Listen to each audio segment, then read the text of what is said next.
నిద్రలో ఉన్నప్పుడు గురక అనేది ఎందుకు వస్తుంది? 5 కోట్ల సంవత్సరాల క్రితం రోజుకి ఎన్ని గంటలు ఉండేవి?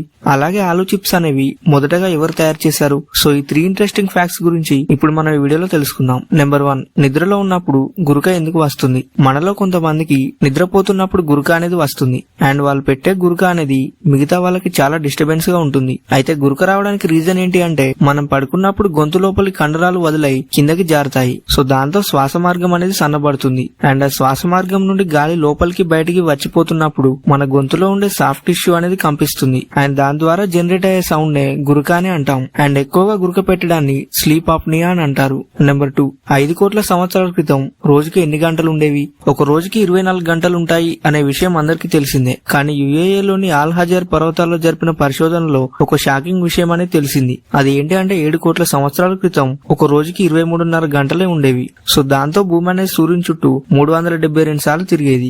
నెంబర్ 3, ఆలు చిప్స్ అనేవి మొదటగా ఎవరు తయారు చేశారు? మన ప్రపంచంలో ఎక్కువగా తినే స్నాక్స్ లో ఆలు చిప్స్ ఒకటి. అయితే ఈ ఆలు చిప్స్ అనేవి తయారు చేయడం వెనుక ఒక చిన్న స్టోరీ ఉంది. అది ఏంటంటే 1853 ఇయర్ లో న్యూయార్క్ లోని ఒక రిసార్ట్ లో జార్జ్ కామ్ అనే ఒక చెఫ్ ఉండేవాడు. అయితే ఒకసారి తను చేసిన ఫ్రెంచ్ ఫ్రైస్ అనేవి చాలా సన్నగా ఉన్నాయి, అస్సలు బాగోలేవని ఒక కస్టమర్ అతనితో గొడవ పెట్టుకున్నాడు. అండ్ ఆ చెఫ్ ఎంత బతిమలన్నా కానీ ఆ కస్టమర్ వినకపోయేసరికి వాడికి ఎలాగైనా బుద్ధి చెప్పాలని ఆ ఆలు ముక్కల్ని మరీ సన్నగా కట్ చేసి కరకరలాడేలాగా ఫ్రై చేసి తీసుకెళ్లాడు. సో ఆ కస్టమర్ ఆ ఆలు ముక్కల్ని బాగున్నాయంటూ తినడం స్టార్ట్ చేశాడు. సో ఆ చెఫ్ అనుకోకుండా చేసిన ఆలు చిప్స్ అనేవి అందరికీ బాగా నచ్చాయి అండ్ అప్పటి నుంచి ఆలు చిప్స్ అనేవి కంటిన్యూ అవుతూ వస్తున్నాయి. అలాగే మీకు వీడియో నచ్చితే లైక్ చేసి దీని గురించి మీరేమనుకుంటున్నారో కింద కామెంట్ చేసి చెప్పండి.